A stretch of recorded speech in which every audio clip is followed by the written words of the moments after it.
You've read the same paragraph 4 times. You've watched the lecture twice. You've taken notes you'll never look at again. And by next week, it'll all be gone. Here's something no one told you in school. Learning is a skill. And like any skill, if you use the wrong technique, you'll work twice as hard and remember half as much. Most people don't have a memory problem, they have a method problem. Research shows we forget up to 90% of what we learn within a single week, not because our brains are broken, because the way we study is. Today, that changes. Richard Feynman was one of the greatest physicists who ever lived, and his secret wasn't genius. It was this: if you can't explain something to a 12-year-old, you don't actually understand it. Most of us mistake recognition for knowledge. We read something, nod along, and think we've learned it, but understanding is not the same as familiarity. The moment you try to teach a concept, every gap in your thinking becomes visible. Teaching forces clarity. Clarity forces mastery. True understanding is the ability to simplify complexity, not to sound smart, to actually be clear. Dual coding. Your brain isn't one machine, it's two. One processor handles words, the other handles images. Most people only use one. Dual coding means giving your brain both. Turn concepts into diagrams, explain those visuals back in your own words. When you encode information in two formats, you create two retrieval pathways. It's like downloading the same file to two different drives. One always works. Stop taking notes in sentences only. Sketch, map, visualize, then narrate what you drew. Spaced repetition. Hermann Ebbinghaus mapped the science of forgetting, and what he found is uncomfortable. Without review, your brain begins erasing new information within hours, not days, hours. But here's the counterintuitive part. The harder your brain has to work to retrieve something, the stronger the memory becomes. Psychologists call this desirable difficulty. A little struggle during recall is exactly what makes information stick. The schedule is simple. Review on day 1, day 3, day 7, day 14. Apps like Anki automate this for you. Short sessions, consistent spacing. That's it. Interleaving. Most people study one subject for hours. It feels productive. It isn't. Your brain stops working hard when the material becomes predictable. Comfort is the enemy of learning. Smart learners mix topics within the same session. 30 minutes of writing, then marketing, then psychology, back to writing. The confusion you feel during interleaved study, that's your brain building real connections, not just memorizing patterns. Confusion during learning equals clarity during application. Remember that. Mind maps.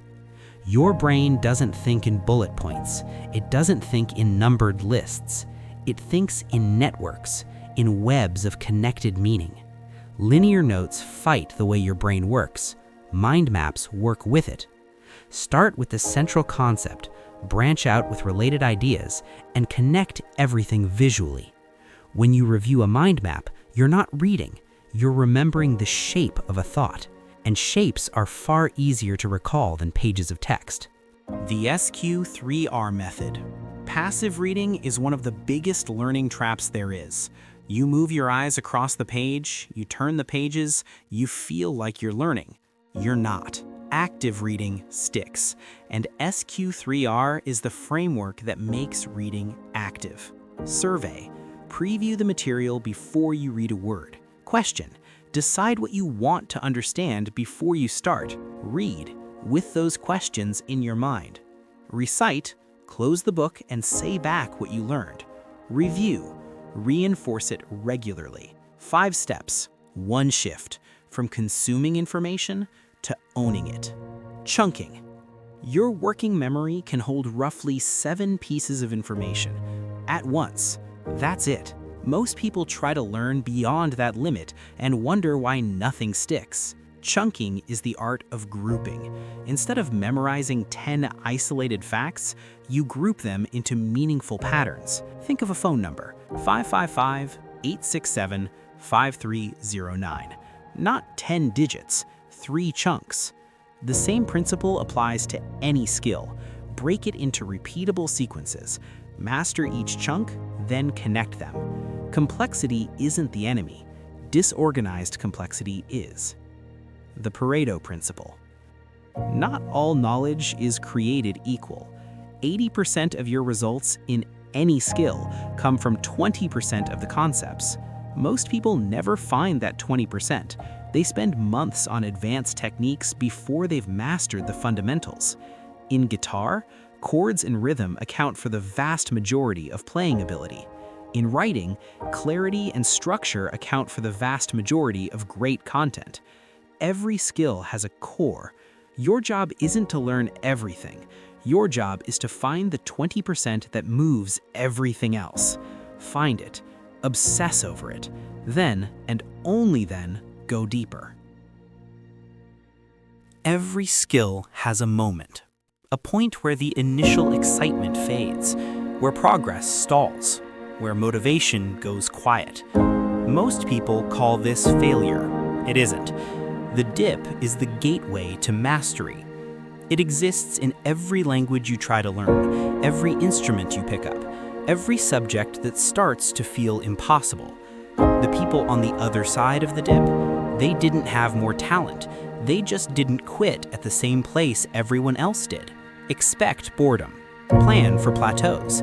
And when you hit the dip, recognize it for what it is, a filter, separating learners from masters. Push through.